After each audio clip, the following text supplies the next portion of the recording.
Hi everyone, my name is Francisca Aguirre, and today I just want to ask you one question. What was the first thing you did this morning? Just think back, or even on a weekend, what's the first thing you do when you wake up? Do you go brush your teeth? Do you go get some water, get some breakfast, etc.?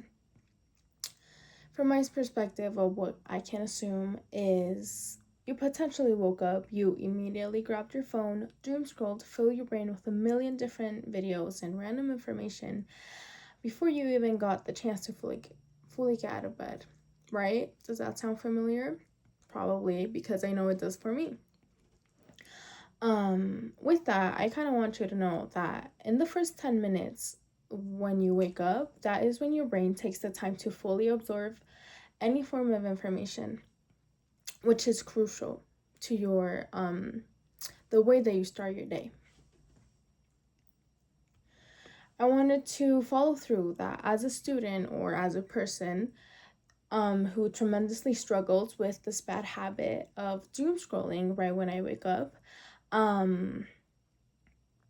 made a deep research to find out of how vicious and large the consequences can be when it comes to doom scrolling. So with that, I want to show you a presentation I did. If I go ahead and show you this presentation, I'm going to show you all the reasons of why doom scrolling is generally very harmful for you. So here I have my little presentation and I want to show you. So when did doom scrolling emerge? Firstly, to give you a backstory, it began or it increased its habits between students and mostly adolescents or teenagers, college students, etc. when the 2019 COVID pandemic hit, when we didn't have anything to do. It was our first resource, wasn't it? Probably went on TikTok, Instagram, because I know I did.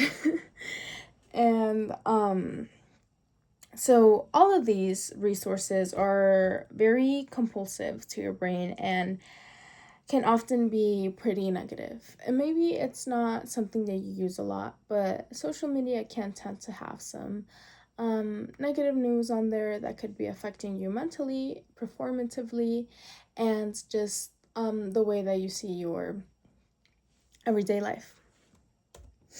So with that, I want to talk about who does it mainly affect.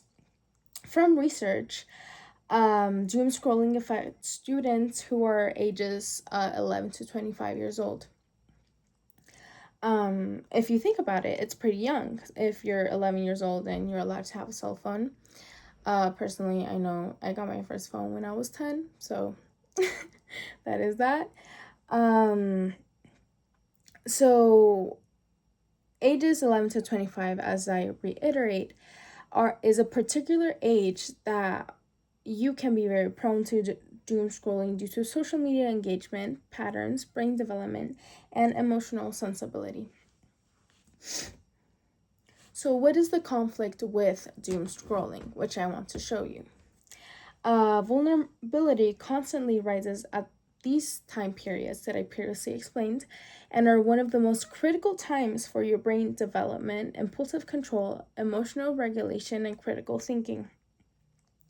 With that, doom scrolling at such a young age and following with your development years, it causes for the limit of growth for your mental capacity and making people more sensitive to any sort of content, making you more likely to become unhealthy, compulsive, and trapping yourself in these negative patterns or unhealthy coping mechanisms. In addition to that, the prime victims that are glued to their screens, or if you're a person who is very addicted to your phone, you can have higher tendencies of isolation, depression, and procrastination overall. So, my resolution is to firstly bring awareness to this issue, because as I would like to reiterate, I know in this generation at least is very common and something very usual that we all have in hand, which is our phone and social media and what we consume every day through our cell phones. So with my resolution is to share ideas with you and solutions such as a digital detox, seeking therapy, participating in physical activities, whether it's swimming, literally just going out, go on a hike, go to the gym, which I know I like to do. I personally like to go to the gym a lot. I just keep my head out of, social media and all that. You can go on a walk, you can read a book, and I particularly think self-help books or mentality books are very helpful, so you can look into that. Or simply just making an effort to limit your screen time. With this, researchers have been sharing the 2-second rule, which applies to if you were to do a task and it doesn't take more than 5 to 30 minutes, I suggest that you just do it immediately. For example, cleaning your room, go put something away, or homework, anything you can do in the span of 30 minutes. Don't procrastinate it. Don't even think about it. Just do it, because it's just going to keep you more proactive. You give yourself the confidence that you will finish something on time or when you told yourself you were going to do it.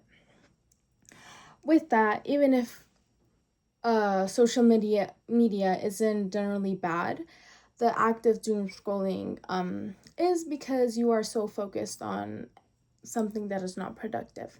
But that doesn't have to be the case all the time. For example, your app store does also provide helpful resources such as the Calm app. So the Calm app is no phone zone, where you can download this app and you can block any sort of like negative content. And yeah, so just some ideas that if you would like to take into consideration, I think it would be very good for myself, for you, for any student who is trying to keep yourself at work and not procrastinate or do activities better than doom scrolling. So with that, I will leave you this presentation and thank you for joining me.